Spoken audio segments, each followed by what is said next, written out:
So Sam, welcome to Belfast. Have you been here before? No, I have not. First time. So what's the first impressions of the big city then? I'm loving it so far. From the moment we arrived at the airport and heard someone sort of fart over the PA, we sort of felt like we would be at home, really. Great stuff. So you've been doing a school tour and stuff for the minute as well. And I heard when you arrived in the UK, you lost the instruments. Is that true? Yeah, we had a little bit of an issue at the start of the tour.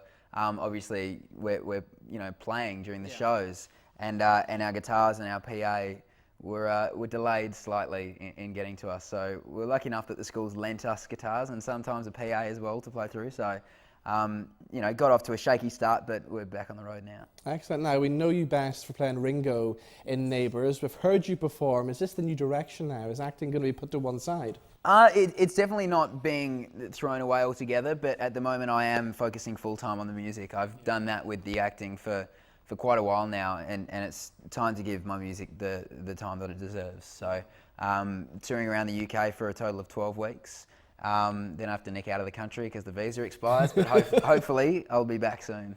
Okay, now is there a bit of pressure on you to make this single really work? Because so many pop stars have come from the Australian soaps. Obviously, Kylie and Jason did it right. Yeah. And then you had people like Stefan Dennis, remember his song?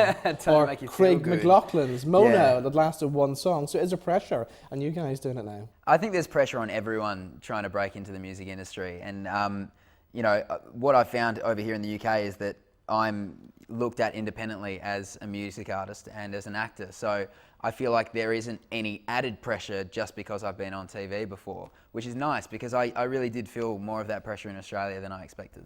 And what came first, the singing or the acting? Oh, wow. Well, I started playing music from a very young age, and then also got involved in acting at school, but really fell in love with music from the age of 15 when I started to play guitar and started to sing and songwrite. And then I fell back into the acting thing through a competition, actually, run in 2006 by a magazine called Dolly Magazine, which is a magazine for 12-year-old girls, right, which I'm proud to say I've bought somewhat. And was lucky enough to win a 3-month contract on the show to play Ringo, and it all just sort of happened from there, and now I've been lucky enough to get back into the music more recently. Were you a Neighbours fan before you went for the competition? I did watch the show. I can't say I was die-hard. Right. I was lucky enough that I had some good friends that pushed me to audition for the show, and yeah, I was lucky enough to get the role. Was it scary the first day on set? It was horrible. I hated it. I had a film crew following me around as well, so first day acting, first acting job, it was raining outside. And then as soon as I was off camera, I had another camera directed straight onto my face going, so how was that? How did you enjoy that? What was that like? Tell us all about it. Yeah. And I had no idea what I was feeling in the slightest, so to then try and explain that to this, cameraman and sound guy was rather difficult. Do you remember your opening line on Neighbours? I didn't even have an opening line in my first scene. I was lurking in the bushes. So it gave me a somewhat easy start, I suppose. Yeah. Here in the UK, you're still in Neighbours, aren't you? You haven't left the show completely.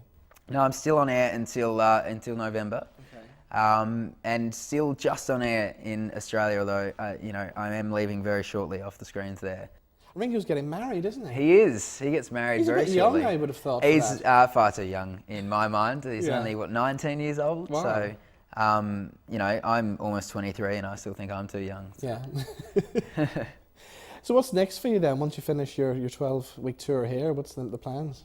Who knows? Hey, I have so far in life simply been working as hard as I possibly can, and opportunities have presented themselves, and I've tried to take the right opportunities when they come, and I'm just going to continue to do that and try and do whatever makes me happy in life. And I would love to spend a hell of a lot more time over in the UK if possible. Well, things are going well here. So, you've cracked Australia, you're doing well in the UK, so America, I take it, would be the one after that.